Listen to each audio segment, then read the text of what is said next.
Good evening. I'm Stuart Adelberg. I'm the Executive Director of the Avon Theater, and it is my absolute privilege to welcome you here, and actually a thrill to see a crowd. So thank you so much for being here. It has been a very long time since we've welcomed a good crowd here to the Avon, and we couldn't be happier. The Avon, for those of you, if this is your first visit, I hope it's the first of many, many visits. If you are an Avon regular, I want to say welcome home. For those of you that are new to us, we are a fixture in downtown Stamford. We've been here since 1939, but we were reconstituted in 2003 as a nonprofit, independent, member-supported independent cinema. We specialize in independent films, documentaries, classics, foreign language films, and films that are basically artistically and socially meaningful, and tonight is certainly no exception. We also pride ourselves on our many, many partnerships with other organizations throughout the community, and none of those are more important to us or more valuable to us than the Greenwich International Film Festival, which shares our commitment to cinema as an art form, and we couldn't be prouder to have a strong and wonderful partnership with them. And so I know we have a fantastic program to get to tonight, so without further ado, it is my pleasure to introduce my friend and colleague, Wendy Stapleton, Chairman of the Board of the Greenwich International Film Festival. Thank you. Thank you so much, Stuart. Someday I'll learn to wear sneakers to these events. But I want to start by saying a special thank you to the Avon Theater, which has really been a partner of ours since the very beginning, but has become our home now post-pandemic. And we're so grateful to Louisa and to Stuart and to the Royces for always partnering with us and being one of the most beautiful theaters, I think, in the country. So we're so lucky to be here. I also want to start by saying thank you to our small but nimble Greenwich Film Festival team with our executive director, Ginger Stickle, Aaron Pollack, and Laura Kutnick, who has been helping tremendously this year with programming. We really couldn't pull it off with without the hard work of each and every one of you. So thank you so much. I want to give a special welcome to our guests of honor, the ambassadors of Kosovo and Albania, who are here with us tonight. The Hive Foundation, who has generously underwritten this entire program, and without whom this evening would not be possible. Thank you all so much. I'd like to thank the World Affairs Forum, the Albanian Youth Center of Greenwich, the Albanian Institute, and the local Stamford chapter of the Albanian Writers Association, Stone Castle Vineyards, Stamford Kai Che Chalu, Doro, and the Avon Theater. So thank you all. It is now my great pleasure to introduce a special guest we have this evening, the Honorable Danica Gravella Schwartz. She is the Minister of Foreign Affairs of the Republic of Kosovo.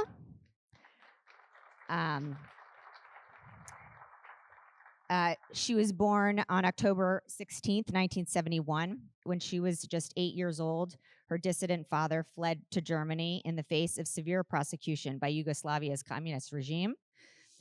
She, her two siblings, and her mother soon followed. In 1982, her father, an uncle, and a friend were assassinated in what German authorities describe as a professional hit ordered by the Secret Service of the Yugoslavia regime. Fearing for her safety and for that of her children, her mother moved the family to Tirana, Albania, where she enrolled at the age of 16 in the Academy of Arts, from which she graduated.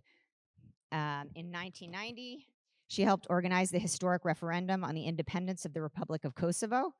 In December 1990, she was part of the students' movement, and in 91, she participated in a student hunger strike that became a milestone in the defeat of the communist dictatorship in Albania.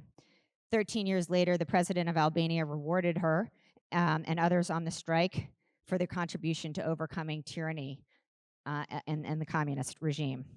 In the early 90s, Kosovo's political and security situation deteriorated under the oppression of Serbian strongmen. Slobodan Milosevic, Gabriela Schwartz rallied international and domestic support for peace, stability, and self-determination, including by officially appointing foreign governments and organizing mass demonstrations with as many as 100,000 citizens in attendance. During Milosevic's regime in 98 and 99, genocidal war against Kosovo, she served as a spokesperson for the LDK abroad. Only at the end of the successful NATO-led international intervention was she able to visit her country for the first time in 19 years. In March 2021, the parliament appointed her as Deputy Prime Minister and Minister of Foreign Affairs to the Republic of Kosovo.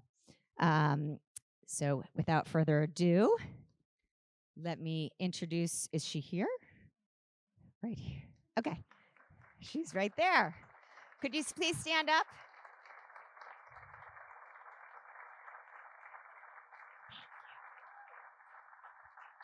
Thank you so much.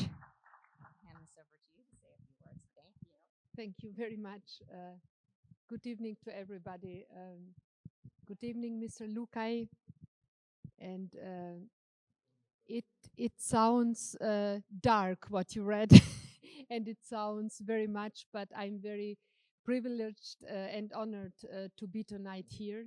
And I'm very proud being representing tonight a very young country, the most optimistic country in Europe with the youngest population in Europe, and the country who is a thriving democracy, and a country who has opened his own ways in the 14 years of independence, and a country which is looking forward.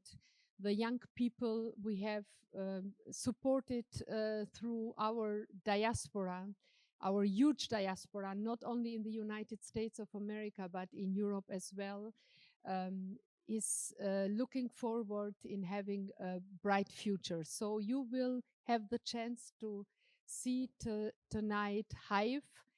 I have already seen the movie, and it's an impressive story. It's an Albanian story in Kosovo. Is the story where you can see that women are the ones who has secured the existence of our country through the dark times. So strong women are the ones who have been in the 80s, in the 70s, in the 50s, but in the 90s as well, the ones who have saved our families, our culture, our tradition, our survival.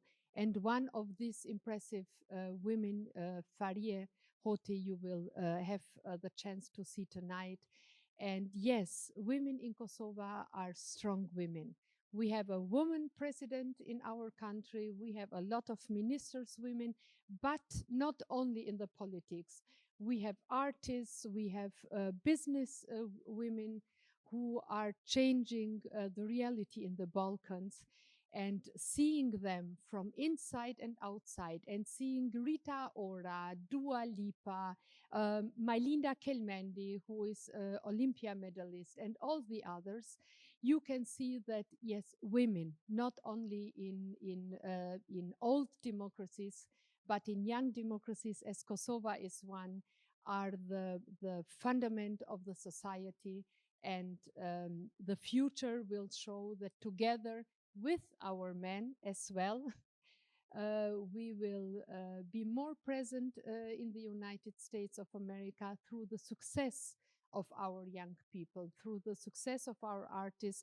You will see not only the story is an incredible one, but the making of this movie with a small budget is incredible good. So I wish you a lot of fun in watching this really moving story. And thank you very much for organizing this festival and giving the opportunity to our artists to show their work. Thank you very much.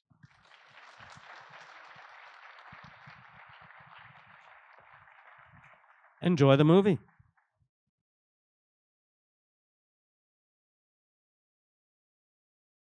We're fortunate to have lead actress Yllka Gashi here with us. She was amazing in the film, and it's always wonderful to be able to do a Q&A discussion with talent. So without further ado, it's my pleasure to introduce Valerie Compex, who will moderate the discussion. Valerie has been a freelance film critic, entertainment and culture writer since 2015. She's written for various media outlets, including Elle Magazine, Variety, Rotten Tomatoes, and Harper's Bazaar. She currently serves as an associate editor and film writer of Deadline. So thank you for joining us this evening, Valerie. Before I introduce our guest, I want to tell you a little bit about her and her career. Yllka, right? I want to make sure I'm pronouncing it right. Yllka Gashi is a Kosovo-born actress, best known for her outstanding portrayal in the highly acclaimed feature film Hive, which is the film we saw, which is the first film in Sundance history to have won 3 major awards in the World Cinematic Dramatic Competition and the first Albanian film to get shortlisted for the Best International Feature at the 94th Academy Awards. The actress started acting at 17 after being cast on her first audition for Ophelia's Hamlet. A year later, she was accepted as an exceptional candidate at the University of Pristina Faculty of Dramatic Arts to study acting 1 year after graduating high school. She finished both high school and her first year of studies at that time, excelling in both. And throughout the 2000s, she dazzled Albanian audiences as a lovable Zana in over 300 episodes of Familja Moderni. Oh man, I'm so bad. I'm so sorry about screwing that up. But produced by Radio Television of Kosovo. As a one-time refugee, she served both as a goodwill ambassador for UNICEF and artist ambassador for Save the Children in Kosovo. And she immigrated to the United States in 2015 and had her American stage debut in 2018 alongside Catherine Chalfant in Royal Family's off-Broadway hit Women on Fire, Stories from the Front Lines, written and directed by Chris Henry. And she currently resides in Connecticut with her family. So without further ado, I want to introduce everybody to Yllka Gashi.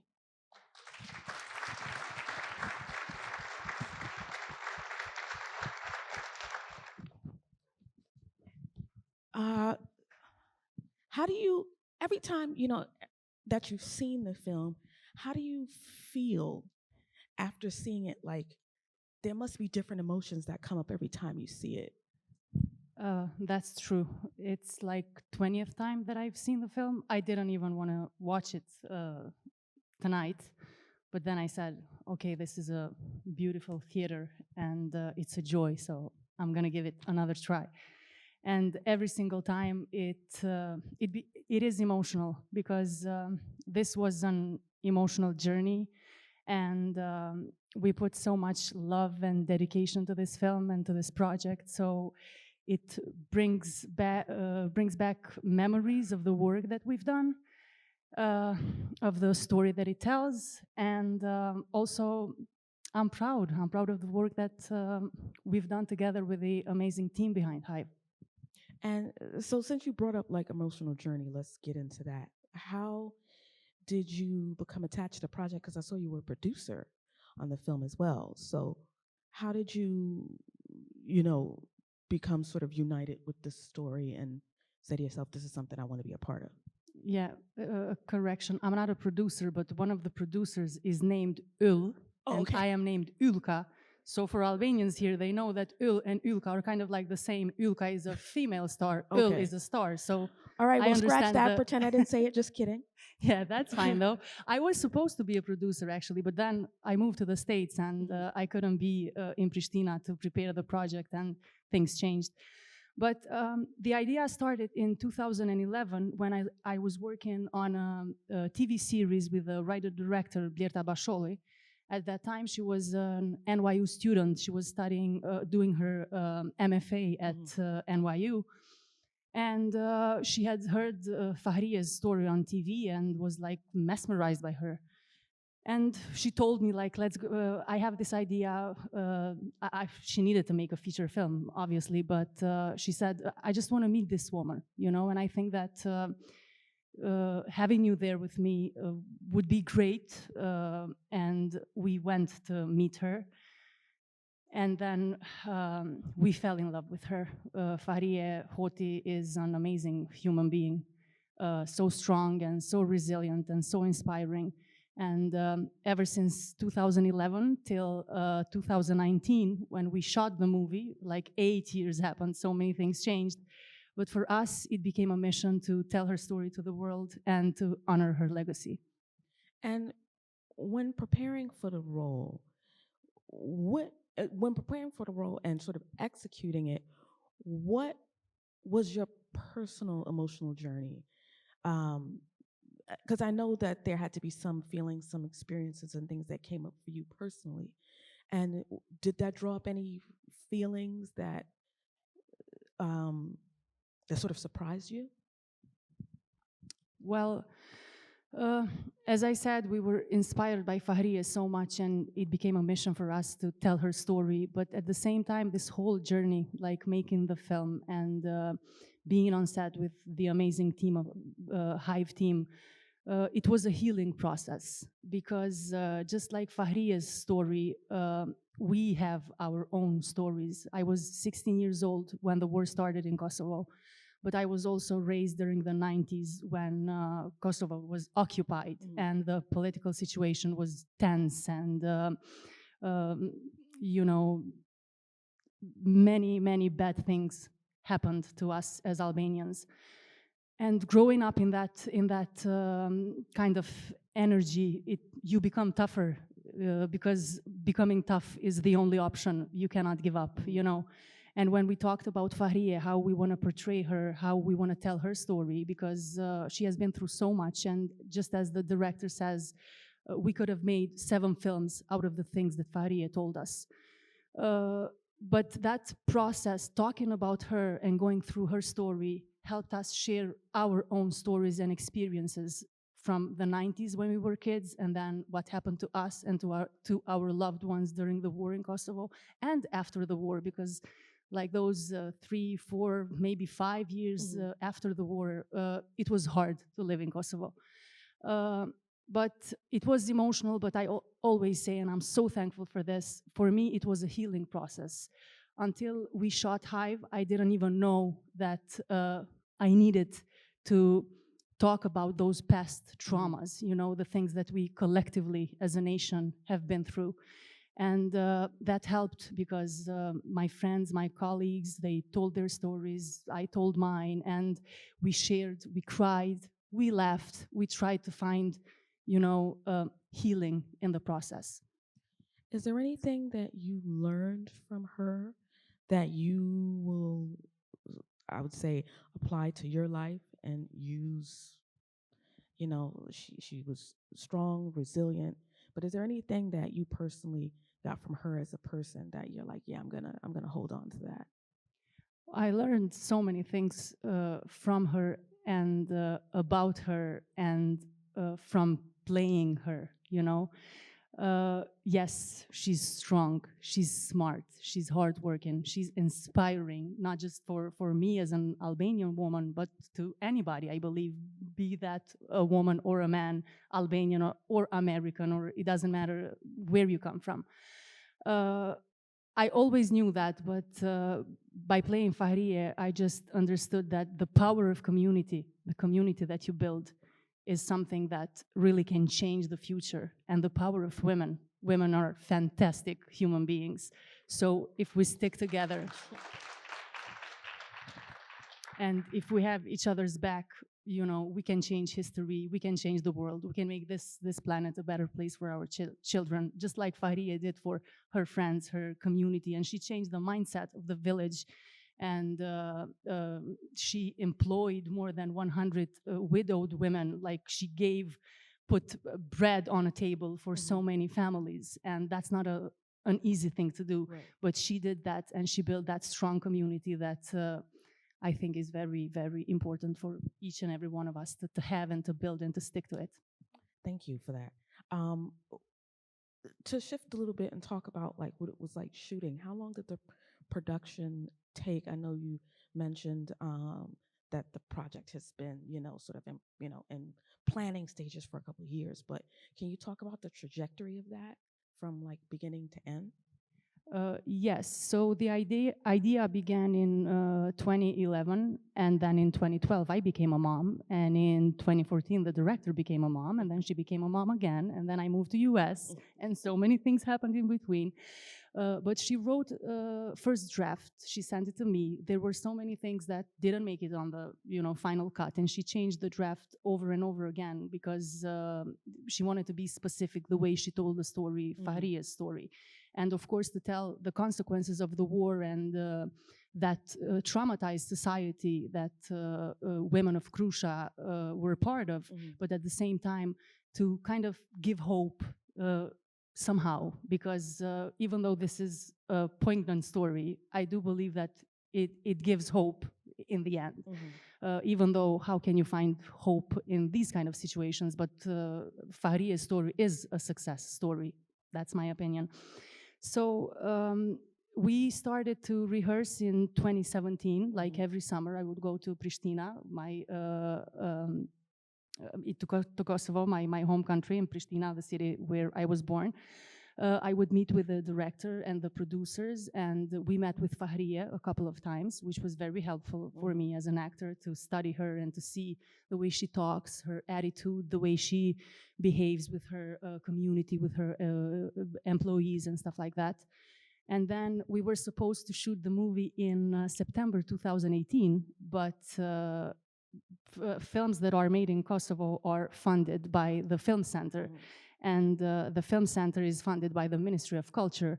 And we are all connected, and the budgets are usually very small. So they didn't have money, and we had to wait. And then we shot the movie in 2019 for 28 days. And after that, Blerta, the director, she started to edit the movie in Switzerland because this is a co-production between Kosovo and Switzerland. And then the pandemic hit, and she was caught editing, and everything postponed, just like our lives postponed for 2 years. But in 2021, Sundance happened, and that changed everything for us. I was going to say, what was it like hearing such good news from the Sundance Film Festival, which is, one of the biggest in the world, and winning, all of the awards that it, of course, deserved. But if things go well at Sundance, things can continually go well, and it's a big film community. So what was that? Like? It was amazing. It was an honor. I always say I still cannot believe that we got that lucky and won 3 major awards at Sundance, something that has never happened in the history of the festival. So it was huge. The idea to compete at Sundance was the director's idea, because she was an NYU student here, and she just loved Sundance, like that's her favorite festival. And when we got accepted, we were over the moon, because that was so huge. This is the first Albanian feature film, because there was another short film that was at Sundance and won years ago. But this was the first feature film, Albanian feature film, that ever was accepted in the World Cinema competition at Sundance. So we were over the moon, and then it went on to become even bigger, like winning 3 awards. And ever since then, Hive had an amazing, amazing journey. I kind of disagree with saying it was lucky. I think the film is great. Everybody worked really hard on it. It deserved those awards. That's not luck. That's talent. That's hard work, and that's telling a compelling story. So congratulations. Thank you so on much. That.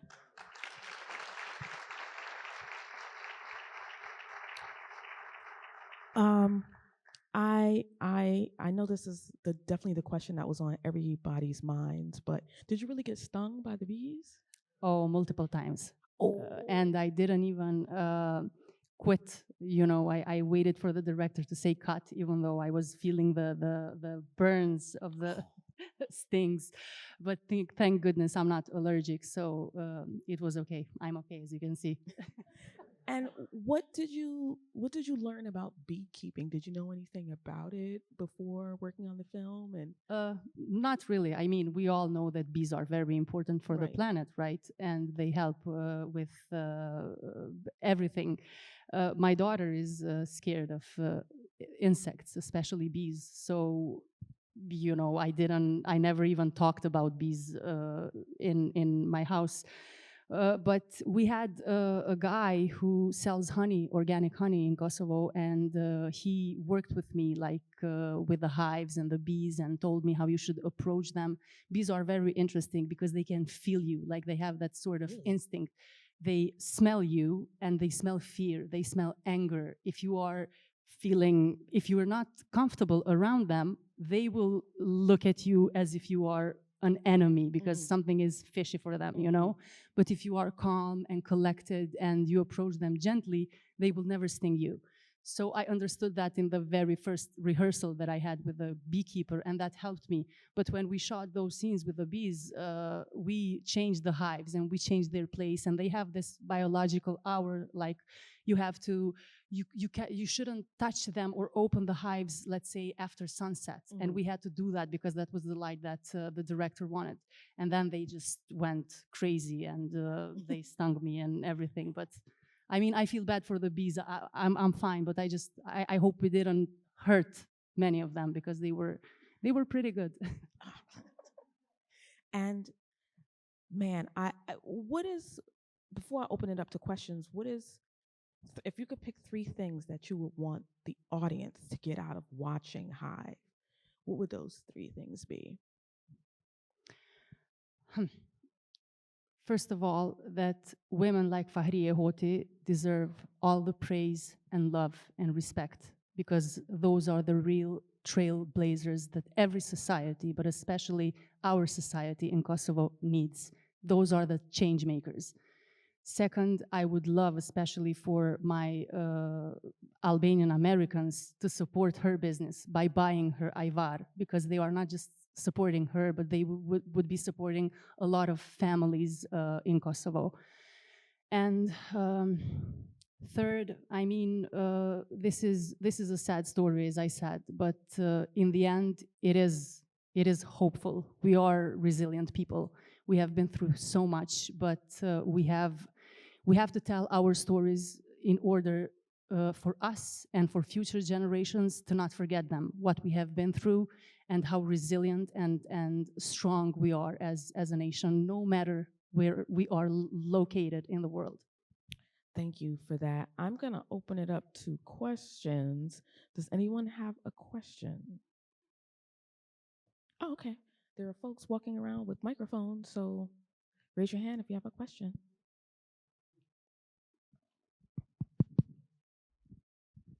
So my wife and I have watched this movie now twice, and both times it was a mystery to me how the movie ended as to whether or not that was or was not her husband. The question was it his stuff and she was in denial, or was it not his stuff? Well, that is a $1 million question. So I don't think it was his stuff. I mean, I don't think it wasn't his stuff, but the way we left that enigma, it was on purpose, artistically on purpose. But Faria never found her husband. He is still among the missing people from the war in Kosovo. She found her brother-in-law, but never her husband. And she always says, it hurts that my children do not have a grave to go and to remember on anniversaries, or to know where the remaining of their father are. So yeah, she didn't find her husband, just like many other people. Anybody have another question?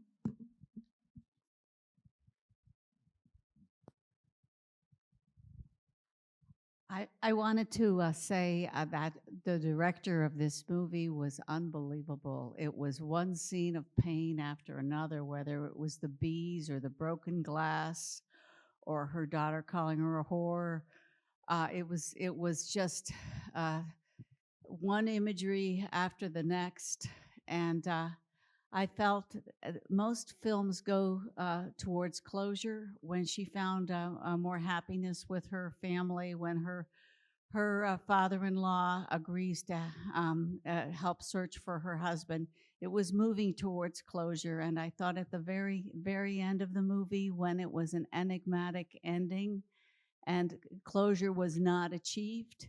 I thought that was brilliant. Thank you so much. That means a lot, and I appreciate that. Thank you.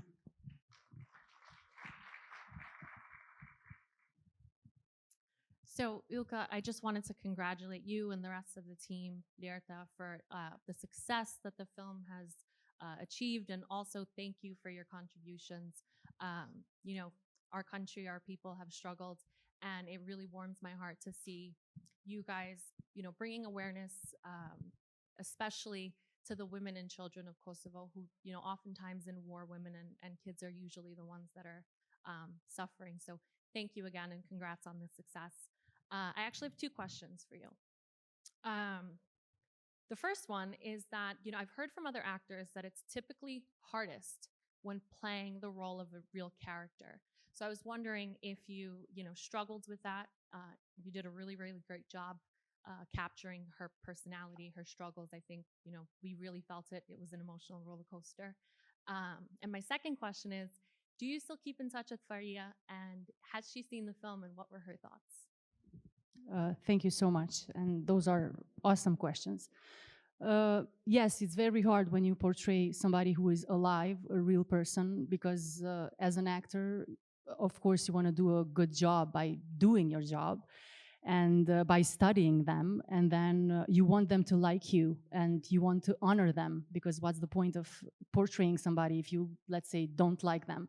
I loved Fahriye. I was her fan way before meeting her in person, because I used to buy her Ivar, and I saw her on TV a lot. So when I first met her in 2011, I was just, you know, I was mesmerized by her and really impressed with her energy and her attitude and her resilience.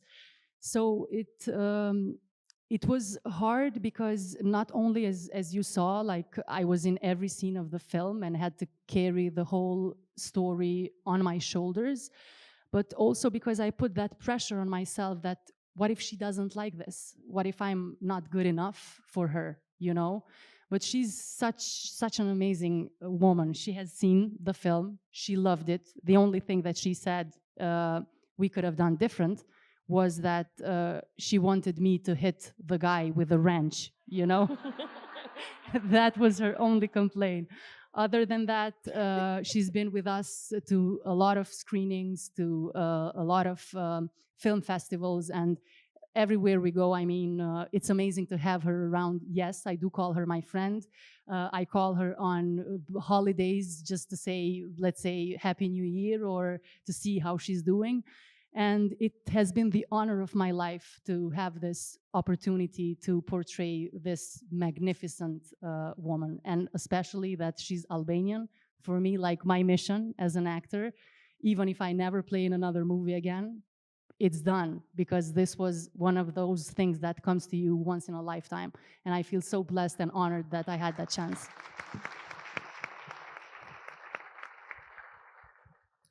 Are there any other questions? I had a question. I really enjoyed the film. I thought it was really great. I hadn't seen it before. I'm sorry, can you speak up a little bit more? Yes. Is this better? Yes. Okay, so I really enjoyed the film. I hadn't seen it before, so I actually really loved it. And I'm Albanian, and I just really related to it. And my question was a bit more in terms of, because we haven't seen a lot of Albanian films come to the Western screens, and particularly a film like this that just brings so much pain and trauma that women have gone through. If we're talking about Kosovo, we're talking about Bosnia, and bringing this to today. And I think people in the West will be quite distant to this, because women in Albania still live like this. Or if we're talking about Kosovo, they still live like this. And what is the message that you would want to bring to people in the West to recognize the pain that they're still going through, you know, from the war, or even talking about gender inequality or sexism that women face there? What would be the key message that you would want to bring to women in the US, the UK, or in Europe? Thank you. I don't know if we had a purpose to particularly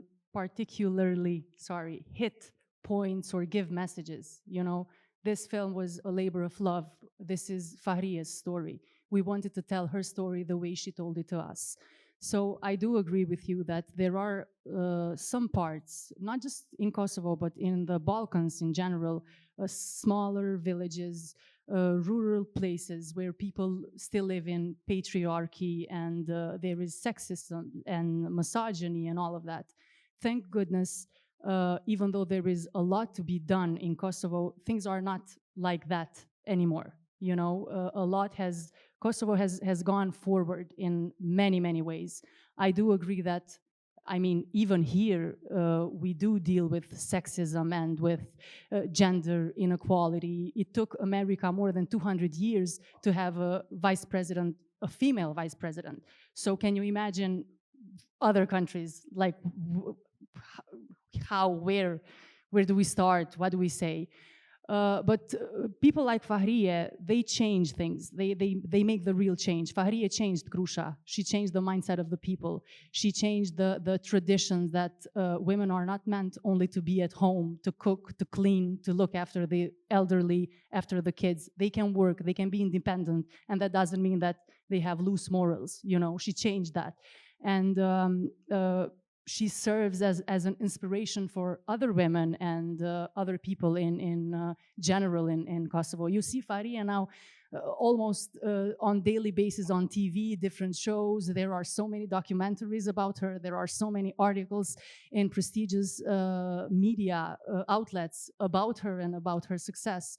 So I think by working hard and being, you know, having a purpose like she had. She didn't start a business for the sake of making money or becoming an entrepreneur. She started a business because that was a necessity for her. She needed to provide for her children. It was as simple as that.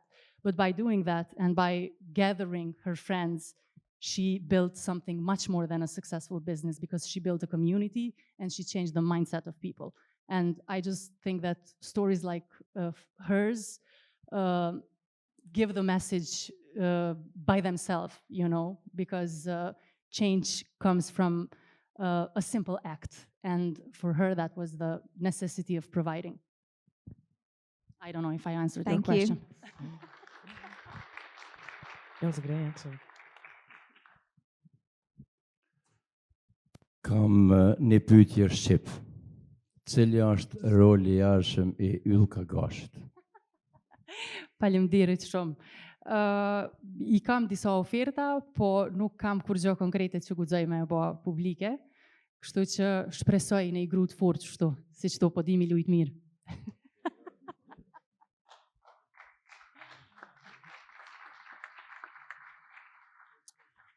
Does anyone else have any other questions before we? Oh, one more in the back.